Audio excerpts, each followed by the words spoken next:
Hello, everybody. Welcome back to another edition of Sportsbook Confidential. My name is John Sullivan, and I'm coming to you live from the FingerLakes1.com studios in Seneca Falls, New York. And this little show here is to help you learn and grow as a sports bettor. And in the sports betting world, the times are changing. In the last 2 days, we had the NHL and the NBA finish their seasons. And baseball's in full swing, and we have some Women's World Cup going on. But what else is there out there to enjoy and perhaps wager on? And today we're going to talk about the CFL, the Canadian Football League. It's my favorite league to wager on, and we're going to talk about why and all the ins and outs. Of course, I'll have some picks for you. And we'll go through my models, projections for tonight's baseball games, and have some picks for you as well. And we're going to do a quick update on the New York State betting scene. We should have in-person wagering very soon, and I'll give my prediction on when I think that will happen. But as we always do, we're going to start out by updating my bankroll. And I went 2-3 last week, but thanks to a really nice value pick, we pretty much broke even. We think we lost $4 on the week. So started out with $596 bankroll, and on Friday we had the Nationals money line, which was a loser, minus $20 to the bankroll there. And we had the Orioles over, and that was also a loser, and minus $20 to the bankroll there. But we had the Marlins winner at plus 170, and that was a nice win for a $34 profit. And then we had the Bruins Game 6. That was a win, and that was plus $22. And then we had the Warriors Game 4, and that was a loser, minus $20. The Warriors lost all 3 of their games at home in the finals. Who would have thunk it? But if you do the math, it was a loss of $4. New bankroll, $592. And our bet size is going to remain $20 going forward. So very excited about not losing a whole lot of money. And hopefully now that football's here, we can improve the bankroll and put it in the right direction. And so, yes, football is here, and we're talking the Canadian Football League. And for those of you that are as old as I am, you may remember watching the CFL in the early days of ESPN. However, the ESPN does broadcast every CFL game. And they do it mostly, about half of them are going to be on regular television, and the other half are going to be on the ESPN app, it's ESPN Plus. But it's pretty easy to find games if you know where to look. But we're going to talk about what the league's about, and then we're going to break down the teams this year, and then we're going to have the Week 1 game. So the reason, all these reasons are why I like the CFL, but the first reason is the season runs from June to November. The Grey Cup, which is their championship game, is usually on American Thanksgiving weekend, which is the next to last weekend in November. During these summer months, if you're not a golf fan and you're not a tennis fan or a NASCAR fan, it's pretty slim pickings for sports. You've got baseball and some WNBA, and that's about it. You can go, for me, who's a huge football fan, CFL fills a void in my life until the NFL starts in the fall. And the games are very exciting, and I would argue that on average they're more competitive than a typical NFL week. We have 9 teams in the league, and we have 4 games every week. So one team is off every week.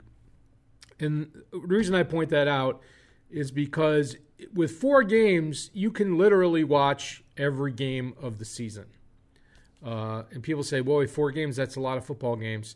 Well, hardcore football fans will watch 3 full games on an NFL Sunday. And if there's a London game at 9 o'clock in the morning on the East Coast, some of those people will watch 4 NFL games in one sitting.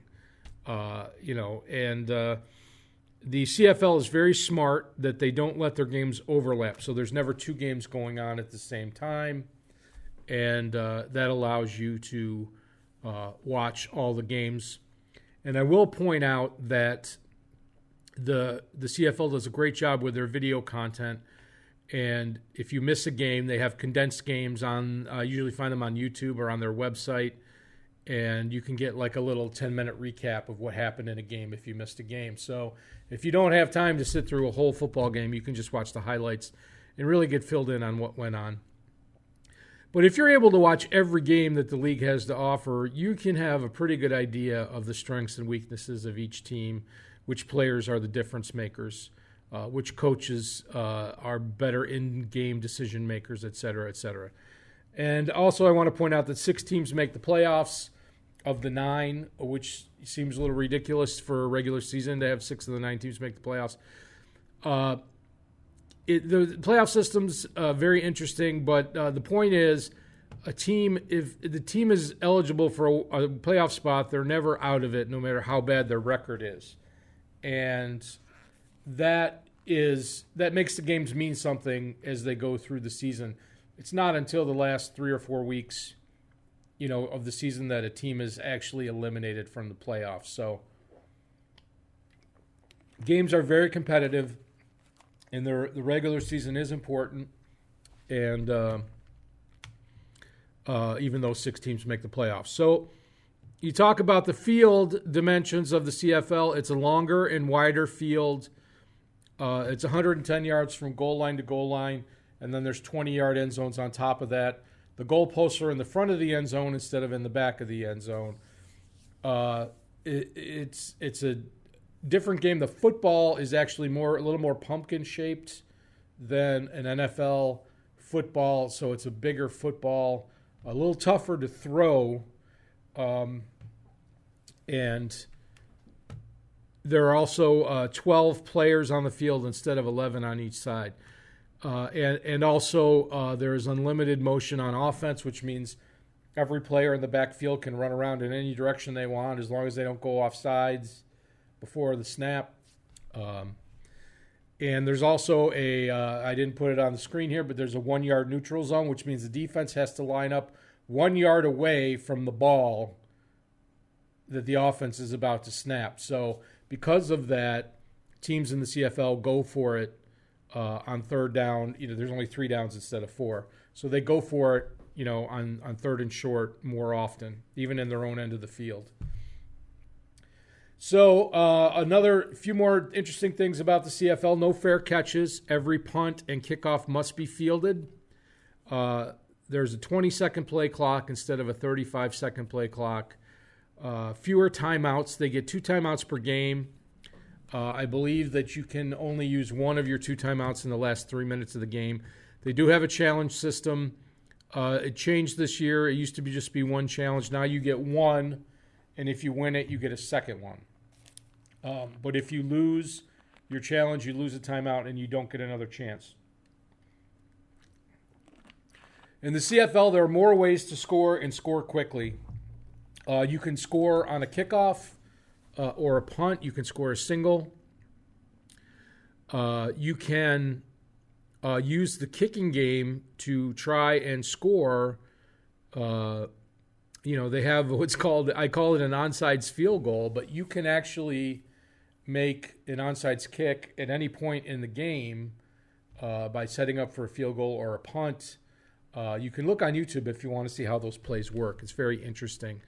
But if somebody scores a field goal, the team that got scored on has the choice of taking the ball at the 35-yard line or forcing the other team to kick off. So if you have a strong return game, you may want the other team to kick off to you. If you want to save time and you don't want to waste time on the clock, you can just take the ball at the 35-yard line and go try to score yourselves. 2-point conversions are usually a lot more frequent in the CFL, and also safeties are very frequent in the CFL. If you are pinned within your 5-yard line, instead of punting it out, risking giving up great field position, you will take the safety and then kick off from your 20-yard line and try to get better field position, worse field position for your opponent, better for you. But the bottom line here is the CFL is a parity league with competitive games. And what I mean by that is a parity league from top to bottom, teams can beat each other. Now, there are always a few exceptions. And this year, unfortunately for Montreal, the team is now owned by the league. The last owners got out of ownership, and nobody has stepped in to buy the team. So the league has owned the team, which means that Montreal is not going to take on any extra salary. They're probably not going to look for, players to trade for, players to sign midseason, which happens a lot in the CFL. Trades happen, well into September. So trades can happen right before the playoffs start. So things get mixed up quite a bit sometimes. But even though Montreal is going to be bad this year, look for them to win 4 out of 18 games. It's interesting that the CFL plays a short preseason, and they play 18 regular season games, or the NFL plays a long preseason and plays 16 regular season games. I think the CFL got it right. Although the more preseason games in the NFL, they use reserves that end up getting cut, so their regulars don't really get the wear and tear. But the CFL also has very good rules to protect players, player safety. Quarterback got concussed last night in the first game, and they gave a 25-yard penalty, which is a new rule this year. But if you hit the quarterback in the head, just a slap, even any type of contact below the knees or above the shoulder pads, and it's a significant penalty. So there are very strong rules to prevent, to help protect players and prevent injuries. So that's a quick rundown of how the league works. And it's great that you have 4 football games every week from now until Thanksgiving to bet on, that you can watch, on your phone. You can watch on TV at home. And it's really good quality football, and I feel like the games are much more exciting than some of the NFL games have been.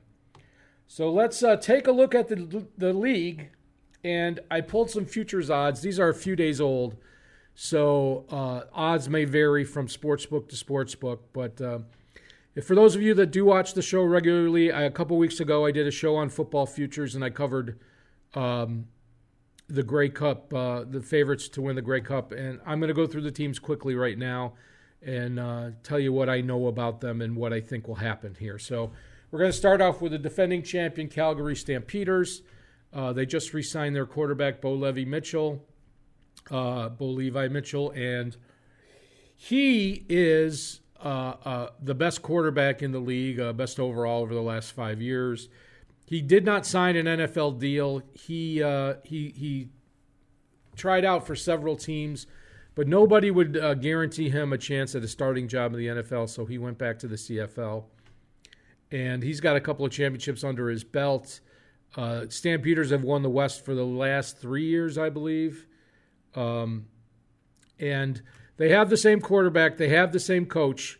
However, their best defensive players, Alex Singleton, linebacker, has signed with the NFL. I can't remember if it was the Vikings or the Falcons, but he's gone. He was the most outstanding defensive player last year. And their defensive coordinator has taken a head coaching job with another CFL team. So things are a little different there. You expect them to be above average, but I don't know if they're going to be that 15-3 team that they've been the last couple of years. I look for them to be taken down a little bit.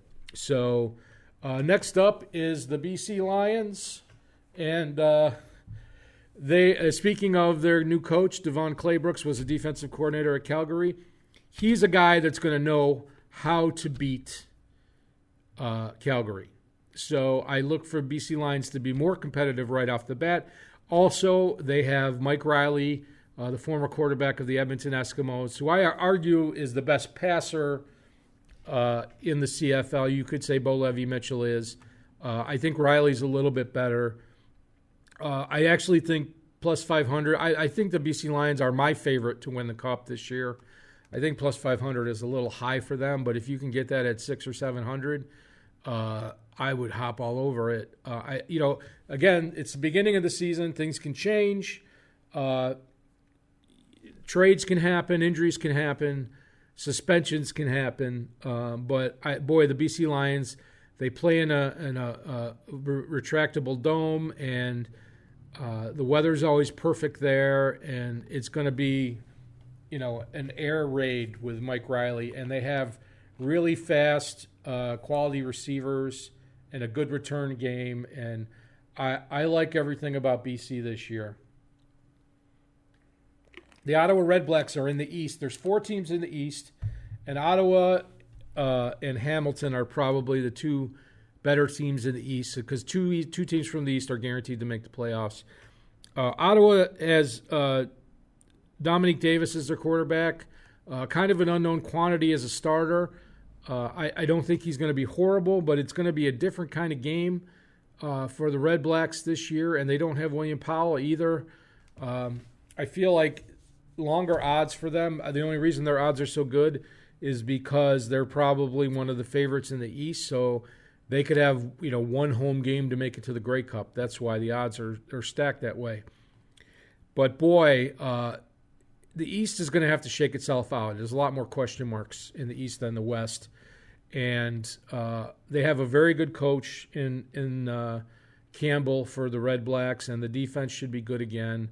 But this was a team that won by outscoring its opponents. They won a lot of 31-21 games. And, they're really going to have to step it up on one end or both ends to maintain that level. Winnipeg Blue Bombers are the press's favorite to win the Cup this year. Matt Nichols and Chris Streveler is a quarterback tandem. Streveler is the short yardage quarterback. He's an excellent runner, but he can also throw the ball. Matt Nichols has been their starting quarterback for about 3 years, and he's a solid CFL quarterback.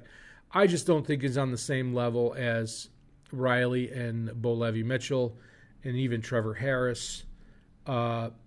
Andrew Harris is the running back for Winnipeg. He's been the number one running back in the league for a few years running, but he's getting older now, a lot more wear and tear on him.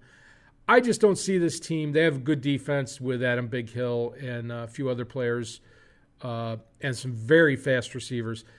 But I just don't see this team putting it together for enough games to take over the West.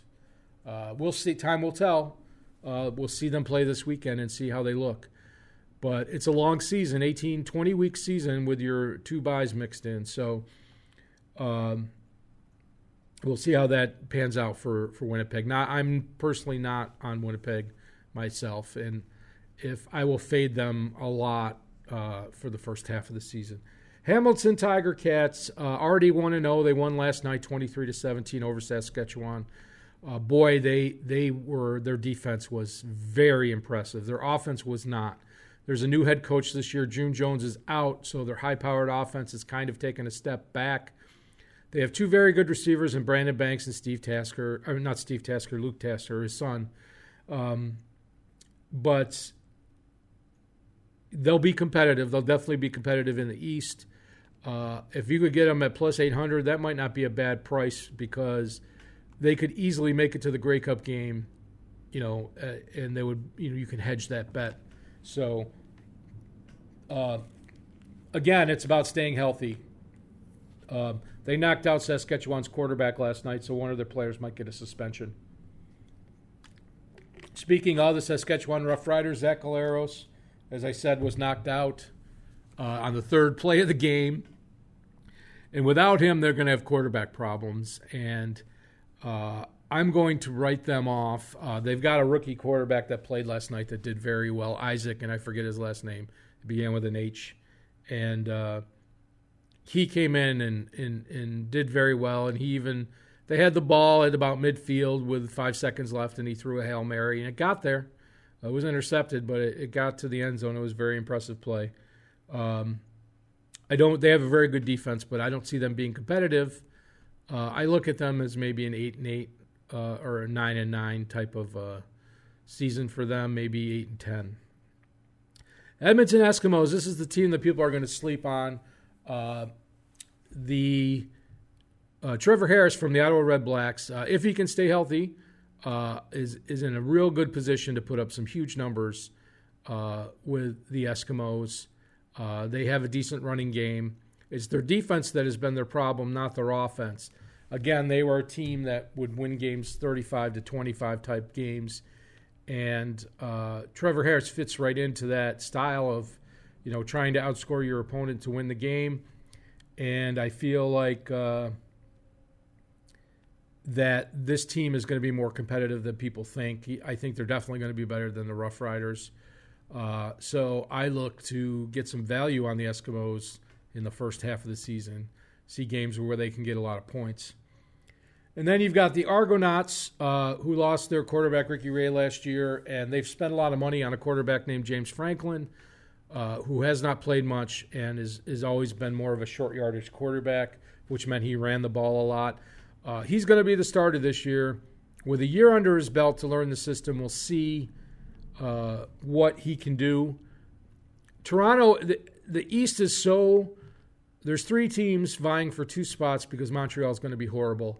So, Toronto at 1,200, at 12-1 is actually a really good bet to get to the Grey Cup game at least, and then you can hedge your bet against whoever they're playing against. But don't sleep on the Argonauts just because they have a lot of unknowns. All of the teams in the East, I think, are pretty even. There's not one team that has that offense that's just going to run over everybody else. So there are going to be a lot of close games. So anybody could win the division. And winning the division means you only have to play one playoff game at home to get to the Grey Cup. So, and then Montreal, of course, 15-1 is very undervalued for them. I'd have to take them at 25-1 at least. Like I said, the team's in receivership, sort of, and Antonio Pipkin's going to be the starter for week 1. They have a new coach. We'll see if the new coach can improve things. There was basically a player revolt in training camp, and Mike Sherman was fired or let go or quit. I don't even know.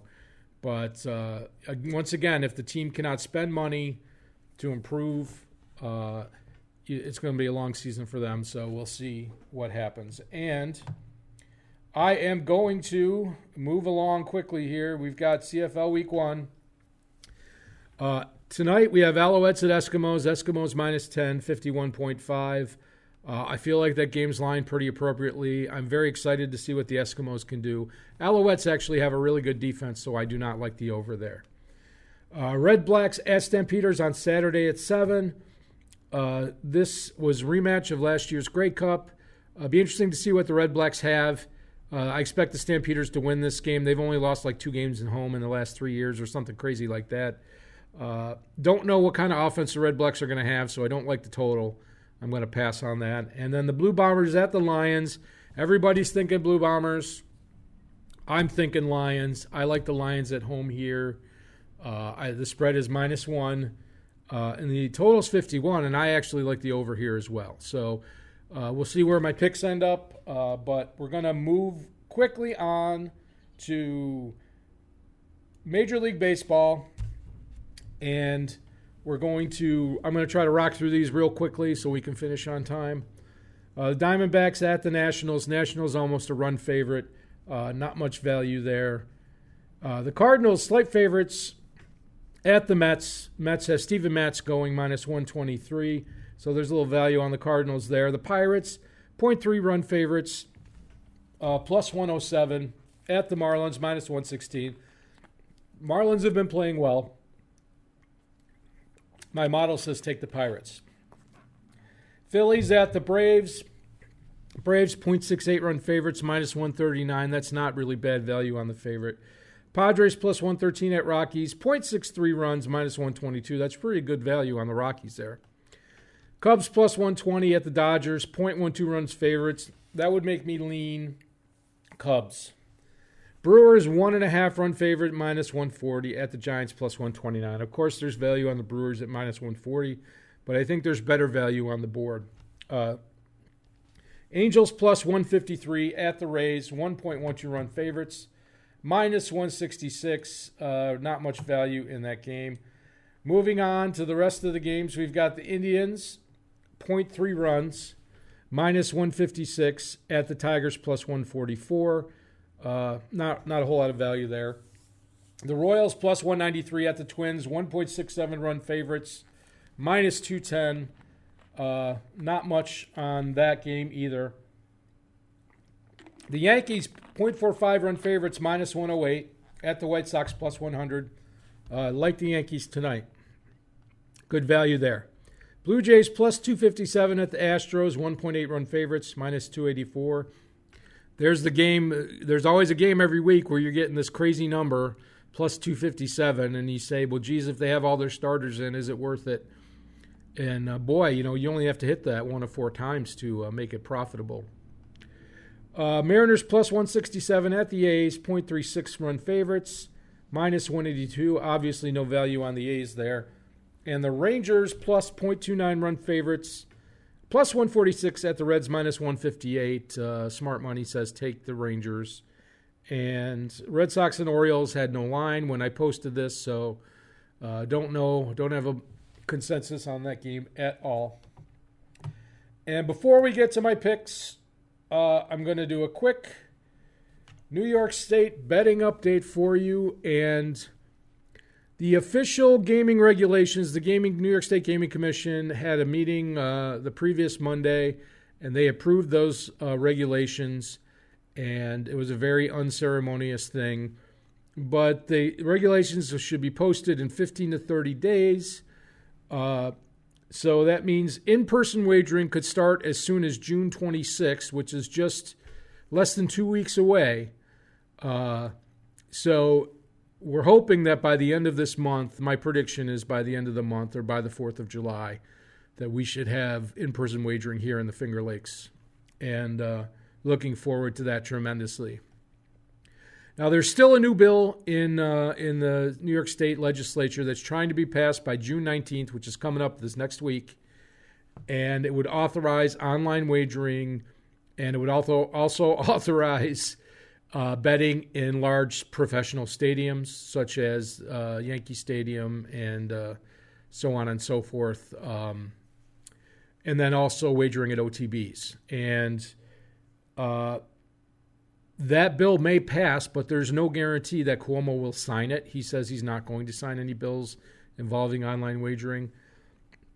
But if he does for some reason, and that does not mean that online wagering will happen this year, it will be pushed 12 months back from when the bill is signed. So, if he signed it in October, it would push it back to October 2020. So online phone wagering is not coming anytime soon. Neither is OTB wagering on sports. But we should have wagering in the casinos very shortly. And let's finish up with my picks. And on Saturday, we've got the BC Lions -1 at -107. And I'm also going to take the Bombers and Lions over 51, -107. I don't usually make 2 plays from the same game, but those are the best plays on the board in CFL Week 1. And then Friday night in baseball, we've got the Yankees money line, -108. Rangers money line, +146. Real good number there. And the Brewers and Giants over 8 at -102. So we'll see how that all pans out. Let's play the outro music for you, and let's get some winners. Thanks for tuning in. Take care, everybody.